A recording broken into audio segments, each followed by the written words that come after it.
प्रभु यीशु ख्रीष्टंकर बहुमूल्य नाम आपण प्रत्येक को अमृत मानव कार्यक्रम को स्वागत करे। प्रभु को अनुग्रह आशीर्वाद जहाद्वारा आम मैंने प्रतिदिन गोटे वाक्य शुणापी सुजोग पाऊछु। प्रभु आम को आशीर्वाद करुँच आम सहित कथा होती। प्रतिदिन गोटे वाक्य द्वारा आम निज आत्मिक जीवन को वृद्धि करुछु। आसंतु प्रभु को धन्यवाद देवा, प्रार्थना उत्सर्ग करवा। धन्यवाद आकर एकमात्र पिता धन्यवाद दूच प्रभु तुमरी महानाम को। हाँ प्रभु, तुम आम को प्रचुर भाव आशीर्वाद कल, अनुग्रह कल, आम को दिन पर दिन देखौच, आम सहित कथा हो प्रभु। प्रतिदिन वाक्य मध्यम यही अमृतमान कार्यक्रम द्वारा तुम आम को आशीर्वाद करुअछ। धन्यवाद दौचु। आज जो वाक्य देवाक जाऊँच प्रभु तुम चरणता रखुच, दया कर, अनुग्रह कर, तुम ही बुझापी साहाय्य कर। पवित्र आत्मा शक्ति आम को जोगाओ। आरंभ शेष पर्यंत तुम कथा कह, प्रार्थना यीशु नाम मागुछु, आमेन। आपण प्रत्येक को धन्यवाद दिए। आपण मैंने अंशी होती अन्य अंशी करूँ। चैनल टी सब्सक्राइब करूँ जदि करना। सब्सक्राइब कलापर आप अंशी हूँ, जहाद्वारा परवर्ती कार्यक्रम गुड़िक आप सहजरे अंशी पारे। आसन ध्यान मध्य को जीवा। आज जो विषय नहीं आम ध्यान करने को जाऊँछु तार प्रसंगटी हूँ आंभ प्रतिकूलर अस्त्र। आंभ प्रतिकूलर अस्त्र। आमे बाइबल गोटे अंश पाठ करवा। जिसा भविष्यत वक्ता पुस्तक तार 54 पर्व 17 पद। जिसाय 54 पर्व तार 17 पद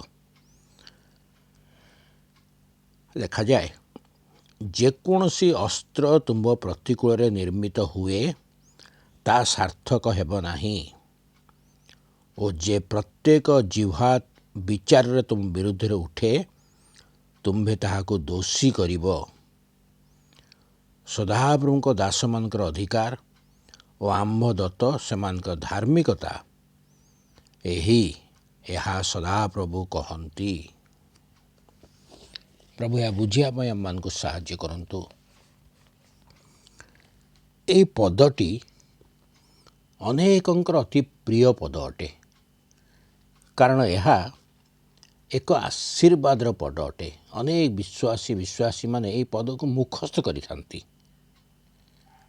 यही पद द्वारा अनेक विश्वास मध्य वृद्धि पाई थाए। एठारे सदाप्रभु सेमान निमंते कहती, जो मैंने सदाप्रभु को विश्वास करती एवं सदाप्रभु को आज्ञा अनुसार जीवन काटती। सदाप्रभु कहते जे कौनसी अस्त्र तुम प्रतिकूल निर्मित हुए ताहा सार्थक हेब नहीं, और जे प्रत्येक जिह्वा विचार तुम विरुद्ध रे उठे तुम्हें ताहाको दोषी करिब। यार अर्थ, कौनसी शत्रु तुम विरुद्ध रे सफल हेब नहीं। ये विषय को बुझा निमंते बाइबल एक उदाहरण को देखिबा। आमे एस्टर पुस्तक को खोलिबा, तार 5 पर्व रे देखिबा। जदि आमे 9 पद ठारू ध्यान करूँ तबे एक विशेष विषय को ध्यान करि परिबा। प्रभु को लोकमान को निमंते बा प्रभु को ऊपर विश्वास करथिबा प्रत्येक विरुद्ध रे जदि कौनसी शत्रु कौनसी प्रकार अस्त्र उठाए बा कौनसी प्रकार षड्यंत्र करे तेबे ताहा कार्य करे नाही। एठारे देखो, मर्दखय विरुद्ध रे लोके षड्यंत्र करुछंती किंतु सफल हेउ नाहंती। हामन बोली जने व्यक्ति थिला, से बहुत गर्वी और अहंकारी व्यक्ति थिला। दिने रानी एस्टर एक भोजर आयोजन कले। से भोजरे रानी राजांकर सहित हामन को मध्य आमंत्रण कले। हामन बहुत आनंदित हला, कारण ରାଣୀ ତାଙ୍କୁ ଭୋଜ ନିମନ୍ତେ ଆମନ୍ତ୍ରଣ ଜଣାଇଛନ୍ତି। କିନ୍ତୁ ହାମାନ ରାଜଦ୍ୱାରରେ ପ୍ରବେଶ କରିବା କ୍ଷଣି ଦେଖିଲା ଏବଂ ସେ ଯାଉ ଯାଉ ପ୍ରବେଶ କରୁଛି ଆଉ ଯେଉଁ ବିଷୟ ସେ ଦେଖୁଛି ସେ ବହୁତ କ୍ରୋଧୀ ହେଲା। କାରଣ ସେହି ରାଜଦ୍ୱାର ପାଖରେ ମର୍ଦ୍ଦଖୟ ବସିଥିଲେ। ହାମାନ ପ୍ରବେଶ କରିବା ସମୟରେ ମର୍ଦ୍ଦଖୟ ନିଜ ସ୍ଥାନରୁ ଉଠିଲେ ନାହିଁ କିମ୍ବା ପ୍ରଣାମ କଲେ ନାହିଁ। ଏଥିରେ ହାମାନ ନିଜର ଅପମାନ ବୋଲି ଭାବି କ୍ରୋଧୀ ହେଲା। ହାମାନ ମନେ ମନେ ଏହି ବିଷୟ ନେଇ ଘାଣ୍ଟି ହେଉଥିଲା। ଯେତେବେଳେ ସେ ନିଜ ଗୃହକୁ ଗଲା, ନିଜ ଭାର୍ଯ୍ୟା ଓ ନିଜର ମିତ୍ରଗଣକୁ ଏ ବିଷୟ ଜଣେଇଲା। ହାମାନ ବହୁତ ଗର୍ବୀ ଭାବରେ ସମସ୍ତ ବିଷୟ ସେମାନଙ୍କୁ ଜଣେଇଲା। କ'ଣ ଜଣେଇଲା ନା ସେ କହିଲା, ଦେଖ କିପରି ରାଣୀ ମୋତେ ରାଜାଙ୍କ ସହିତ ତାଙ୍କୁ ଭୋଜନ ନିମନ୍ତେ ଡାକିଛନ୍ତି, କିପରି ରାଜା ତାଙ୍କୁ ମନୋନୀତ କଲେ ଏବଂ ତାଙ୍କୁ ପଦୋନ୍ନତି ମଧ୍ୟ କଲେ, କିପରି ରାଜା ତାଙ୍କୁ ଅଧିପତିର ଆସନ ଦେଇଛନ୍ତି। এই ସମସ୍ତ ବିଷୟକୁ ତାଙ୍କୁ ଜଣେଇଲା। ହାମାନ ନିଜେ ନିଜେ ବହୁତ ଆନନ୍ଦିତ ହେଉଥିଲା, କିନ୍ତୁ ତାର ଗୋଟିଏ ବିଷୟରେ ଦୁଃଖ ଥିଲା। ମର୍ଦ୍ଦଖୟ ତାଙ୍କୁ ସମ୍ମାନ ଦେଉନାହାନ୍ତି, ପ୍ରଣାମ କରୁନାହାନ୍ତି। ଏଇ ଗୋଟିଏ ବିଷୟରେ ସେ ବହୁତ ଦୁଃଖିତ ଥିଲା। ତା ମନେ ମନେ ସେ କ୍ରୋଧୀ ହେଉଥିଲା। ତେଣୁ ହାମାନ ନିଜର ଭାର୍ଯ୍ୟା ଓ ମିତ୍ରଗଣକୁ କହୁଛି, ମୁଁ ସମସ୍ତ ପ୍ରକାରର ସମ୍ମାନ ପାଇଲେ କ'ଣ ହେବ, ମାତ୍ର ଯେତେ ପର୍ଯ୍ୟନ୍ତ ମର୍ଦ୍ଦଖୟ ରାଜଦ୍ୱାରରେ ବସିଥିବାର ମୁଁ ଦେଖୁଥିବି ମୋର କିଛି ଆନନ୍ଦ ନାହିଁ ବା ରାଜା ଦେଇଥିବା ସମସ୍ତ ସମ୍ମାନରେ କିଛି ମୋର ଫଳ ନାହିଁ। ଏହି ସମସ୍ତ ବିଷୟ ଶୁଣିବା ପରେ ହାମାନର ଭାର୍ଯ୍ୟା ଓ ତାର ମିତ୍ରଗଣ ତାକୁ ଉପଦେଶ ଦେଉଛନ୍ତି। ସେମାନେ ତାକୁ ଆଇଡ଼ିଆ ବତାଉଛନ୍ତି। ସେମାନେ କହୁଛନ୍ତି 50 ହାତ ଉଚ୍ଚ ଏକ ଫାଶୀ କାଠ ପ୍ରସ୍ତୁତ କରାଯାଉ ଏବଂ ସେଥିରେ ମର୍ଦ୍ଦଖୟକୁ ଫାଶୀ ଦିଆଯାଉ। ଏହି ଉପଦେଶ ଶୁଣି ହାମାନ ବହୁତ ଖୁସି ହେଲେ। ସେ ବହୁତ ଖୁସି ହେଇଗଲା ଏବଂ ସେ ଏକ ଫାଶୀ କାଠ ପ୍ରସ୍ତୁତ କରାଇଲା। ଏଠାରେ ଆମେ ଦେଖୁ ହାମାନ ତାର ଭାର୍ଯ୍ୟା ଓ ତାର ମିତ୍ରମାନେ ସମସ୍ତେ ମିଶି ମର୍ଦ୍ଦଖୟଙ୍କ ବିରୋଧରେ ଷଡ଼ଯନ୍ତ୍ର ରଚୁଛନ୍ତି। ଏହାର ମୁଖ୍ୟ କାରଣ ହେଉଛି ସେମାନେ ଜିହୁଦୀ ଲୋକମାନଙ୍କୁ ପସନ୍ଦ କରୁନଥିଲେ। କାରଣ ଜିହୁଦୀମାନେ ପ୍ରଭୁଙ୍କ ଲୋକ ଥିଲେ। ମର୍ଦ୍ଦଖୟ ଜିହୁଦୀ ହୋଇ ମଧ୍ୟ ରାଜାଙ୍କର ପ୍ରିୟ ହେବାରୁ ସେମାନେ ତାକୁ ପସନ୍ଦ କରୁନଥିଲେ। ତେଣୁ ସେମାନେ ମିଶି ମର୍ଦ୍ଦଖୟଙ୍କୁ ଫାଶୀ କାଠରେ ଝୁଲାଇବାର ପ୍ରସ୍ତୁତି କରିସାରିଛନ୍ତି। କିନ୍ତୁ ସେହି ଦିନ ପ୍ରଭୁ କାର୍ଯ୍ୟ କଲେ। ଦେଖନ୍ତୁ, ସେହି ଦିନ ପ୍ରଭୁ କାର୍ଯ୍ୟ କରୁଛନ୍ତି। ଯଦି ଆମେ 6 ପର୍ବରେ ପାଠ କରୁ, ସେଠାରେ ଦେଖୁ ସେହି ରାତ୍ରିରେ ରାଜା ଶୋଇପାରିଲେ ନାହିଁ। ରାଜା ଇତିହାସ ପୁସ୍ତକ ପାଠ କରିବା ନିମନ୍ତେ ଇଚ୍ଛା କଲେ। ସେଇକ୍ଷଣି ରାଜାଙ୍କ ସମ୍ମୁଖରେ ଇତିହାସ ପୁସ୍ତକ ପାଠ କରାଗଲା। ସେ ଇତିହାସ ପୁସ୍ତକରେ ଏକ ବିଶେଷ ବିଷୟ ଲେଖାଥିବା ଦେଖାଗଲା। ସେଥିରେ ଲେଖାଥିଲା, ରାଜାଙ୍କର 2 ଦ୍ୱାରପାଳ ବିଗଥନ ଓ ତେରସ ରାଜାଙ୍କୁ ବଧ କରିବା ନିମନ୍ତେ ଚେଷ୍ଟା କରିଥିଲେ ଏବଂ ମର୍ଦ୍ଦଖୟ ଏହି ବିଷୟ ରାଜାଙ୍କୁ ଆସି ଜଣାଇ ଦେଇଥିଲା। ଏହି ବିଷୟ ରାଜା ଜାଣିବା ପରେ ନିଜର ଦାସମାନଙ୍କୁ ପଚାରିଲେ, ଏହି କାର୍ଯ୍ୟ ନିମନ୍ତେ ମର୍ଦ୍ଦଖୟଙ୍କୁ କିପରି ସମ୍ମାନ ଦିଆଯାଇଅଛି ଓ କେଉଁ ଉଚ୍ଚ ପଦ ତାଙ୍କୁ ଦିଆଯାଇଅଛି? ସେବକମାନେ କହିଲେ, ଏପରି କିଛି କରାଯାଇ ନାହିଁ ବା ହେଇନାହିଁ କିଛି। ସେହି ସମୟରେ ରାଜା ପଚାରିଲେ, ପ୍ରାଙ୍ଗଣରେ କିଏ ଅଛି? ଦାସମାନେ କହିଲେ, ପ୍ରାଙ୍ଗଣରେ ହାମାନ ଉପସ୍ଥିତ ଅଛି। କାରଣ ସେହି ସମୟରେ ହାମାନ ପ୍ରାଙ୍ଗଣରେ ରହି ମର୍ଦ୍ଦଖୟଙ୍କୁ ଫାଶୀ ଦେବା ନିମନ୍ତେ ପ୍ରସ୍ତୁତି କରୁଥିଲା। ରାଜା ହାମାନଙ୍କୁ ଭିତରକୁ ଡକାଇଲେ ଏବଂ ମର୍ଦ୍ଦଖୟଙ୍କୁ ସମ୍ମାନିତ କରିବା ନିମନ୍ତେ ଆଦେଶ ଦେଲେ। निश्चिंत भाव में यह एक आश्चर्य विषय। गोटे पटे शत्रु माने मर्दखय को मारिबा निमंते योजना करुछंती एवं अन्य पटे सदाप्रभु राजार निद उड़े देइछंती, जहाँद्वारा राजा इतिहास पुस्तक पाठ करुछंती एवं से पुस्तक रे कौन पढ़ुछंती ना मर्दखय किपरि राजांकर जीवन रक्षा करथिले। यह प्रभुंकर आश्चर्य कार्य।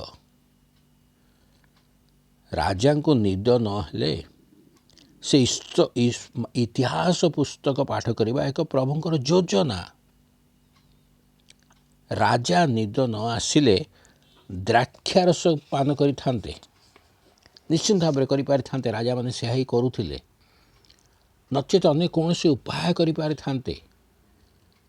किंतु राति रे शोइबा समय निद न आसिले निजर दास मान को डाकी इतिहास पुस्तक पाठ करने आश्चर्यर विषय।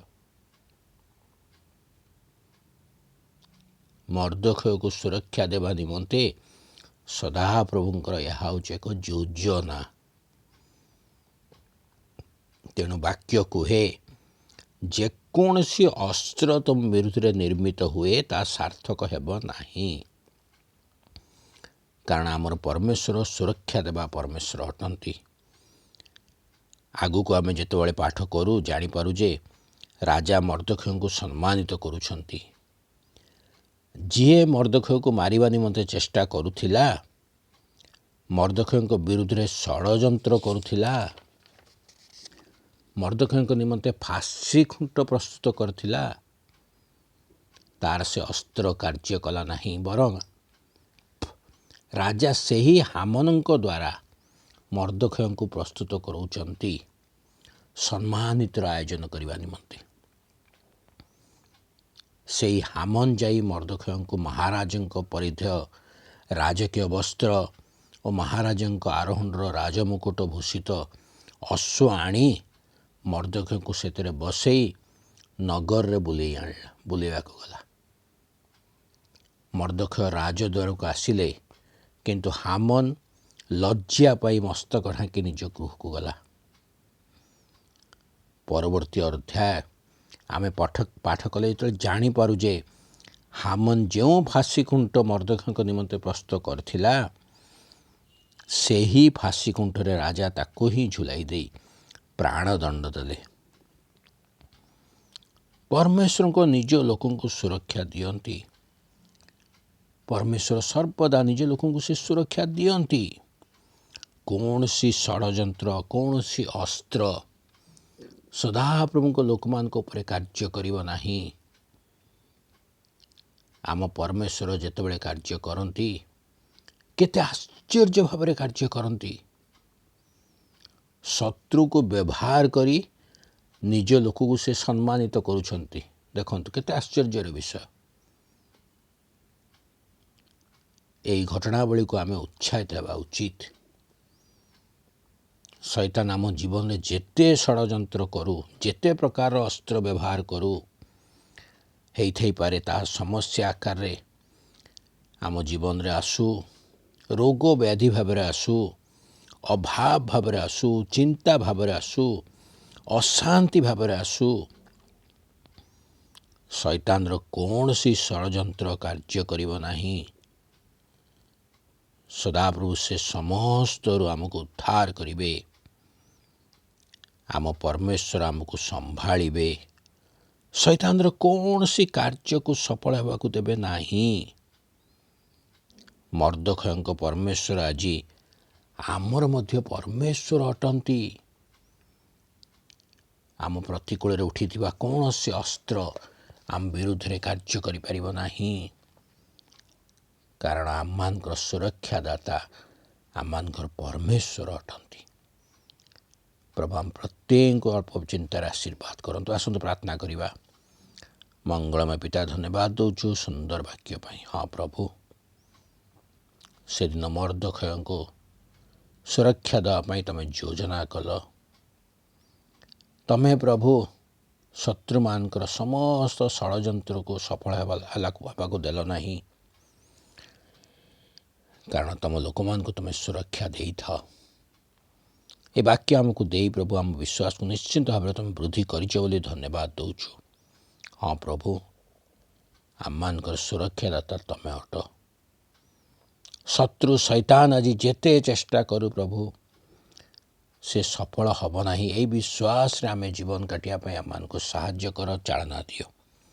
ସୁନ୍ଦର ବାକ୍ୟ ନିମନ୍ତେ ଧନ୍ୟବାଦ ଦଉ।